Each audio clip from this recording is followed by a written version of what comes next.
عبادات کا کوئی معاملہ، جیسے سمجھ لیجیے ایک آدمی نماز پڑھ رہا ہے، اللہ کے لیے نماز پڑھتا ہے، اب نماز میں سجدہ رکوع ہو رہا ہے، کسی نے رکوع کیا، آج کل کئی کلپ میں نے دیکھی پیر صاحبان کی، بیٹھے ہوئے ہیں اور لوگ مریدین جا کے وہ بیٹھے ہوئے ان کے سامنے سجدہ کر رہے ہیں، ان کے قدم پر پیشانی رکھ رہے ہیں۔ میں تو حیرت زدہ رہ گیا کہ آج کے دور میں بھی اتنی کھلی ہوئی جہالت، اتنا کھلا ہوا شرک، قرآن و حدیث کی تعلیمات سے اتنا کھلا ہوا انحراف کیسے پایا جا سکتا ہے؟ اس کے باوجود لوگ کہتے ہیں بڑا علم ہے، بڑی اچھائیاں ہیں۔ کس دلیل کی بنیاد پہ یہ کہتے کہ یہ کام کیا جاتا ہے؟ کتنی سنگین وعید ہے اس شخص کے لیے جو اپنے آپ کے لیے سجدہ کروائے، اور جو کر رہا ہے وہ تو شرک اکبر کا مرتکب ہو رہا ہے۔ کتنی صاف صاف ممانعت ہے قرآن و حدیث میں ان چیزوں کی، پھر بھی یہ کتنی بڑی حیرت اور تعجب کی بات ہے نا کہ ایک آدمی اپنے آپ کو مسلمان کہہ رہا ہے، قرآن اور حدیث کو ماننے والا کہتا ہے، رسول کو مانتا ہے کہ میں اس کو آپ کو رسول مان رہا ہوں، اور یہ قرآن اور حدیث کی یہ تعلیمات جو ہم پڑھ رہے ہیں نا یہ کوئی ایسی نہیں ہے، میں نہیں مانتا کہ ان کے کان سے نہیں گزری ہو، ان کے آنکھ نے نہ پڑھا ہو، یا آج جو زبانیں وہ جانتے ہیں اس زبان میں قرآن اللہ کے کلام کا ترجمہ نہ ہو، یہ چیزیں موجود ہیں بالکل صاف صاف شکل میں۔ اور اتنا ہی نہیں، علماء کرام کے خطابات، بیانات، مواعظ اور خطبات یہ بھی ردود کے موجود ہیں،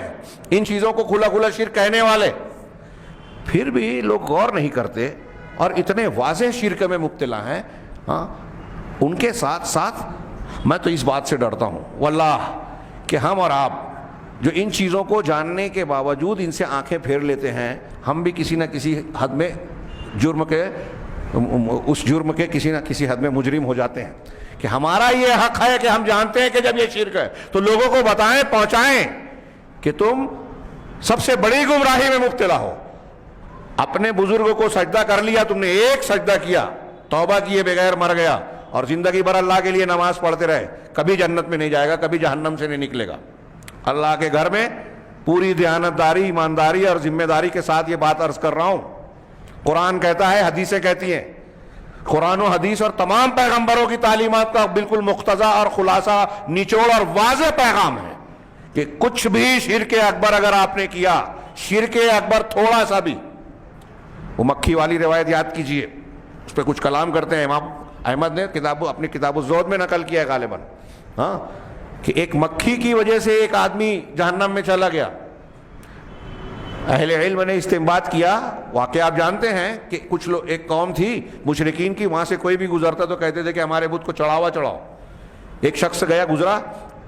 کہا چڑھاؤ، کہا میں نہیں چڑھاتا اللہ کے سوا کسی کو، کہا چڑھاؤ ورنہ جانے نہیں دیں گے، قتل کر دیں گے۔ کہا ٹھیک ہے چلے گا، میں چڑھاوا نہیں چڑھاؤں گا، اس کو قتل کر دیا گیا، وہ جنت میں گیا۔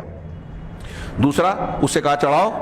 کہا کچھ نہیں ہے، کہا چڑھاؤ، قریب ولو کانا ذبابن، چاہے ایک مکھی ہی کیوں نہ ہو۔ اس نے مکھی چڑھا دی، کہا اس کی وجہ سے جہنم میں چلا گیا۔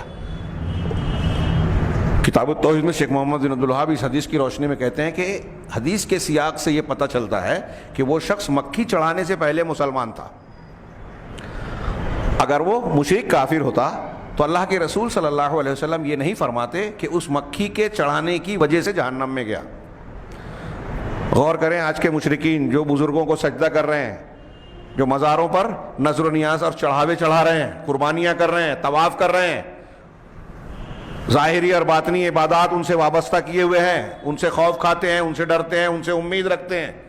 ان کے بارے میں یہ عقیدہ رکھتے ہیں کہ یہ فلاں ہیں، یہ کتب ہیں، یہ ابدال ہیں، یہ غریب نواز ہیں، یہ غوث ہیں، یہ ہماری مدد کریں گے، مشکل آسان کریں گے، یہ ہمارے مسائل کو حل کر سکتے ہیں، ان کو کائنات کے کاموں میں تصرف حاصل ہے۔ اس قسم کا جو عقیدہ رکھ رہے ہیں یہ کفار مکہ سے بھی برا ہے۔ کفار مکہ بھی ہم آگے پڑھیں گے، یہ کہتے تھے کہ یہ کام کرنے والا اللہ ہے، آپ کہہ رہے ہو کہ بزرگان بھی کرتے ہیں۔ کفار مکہ بھی اگر اس اعتبار سے دیکھیں تو یہ کفار مکہ سے زیادہ برے عقیدے میں ہیں، جو یہ کہہ رہے ہیں کہ کتب ابدال فلاں اور فلاں جو کائنات کے نظام میں طاقت رکھتے ہیں، چلاتے ہیں۔ اگر ایسا کوئی عقیدہ رکھتا ہے تو کفار سے بھی برا ہے، کیونکہ کفار کے بارے میں ابھی ہم پڑھیں گے آگے۔ قرآن کہتا ہے کہ ان سے پوچھو آسمان زمین کا نظام کون چلاتا ہے، تو یہ کہیں گے اللہ۔ اور ہمارا مسلمان ہونے کا دعویٰ کرنے والا قبر پرست کہتا ہے کہ کتب ابدال اور فلاں بھی چلاتے ہیں، تو یہ زیادہ برے ہوئے کہ مشرکین مکہ۔ کتنا بڑا شبہ ہے جس میں یہ قرآن حدیث کو ماننے والے مبتلا ہیں. شیخ محمد بن عبد الوہاب رحمہ اللہ اور اللہ رحم فرمائے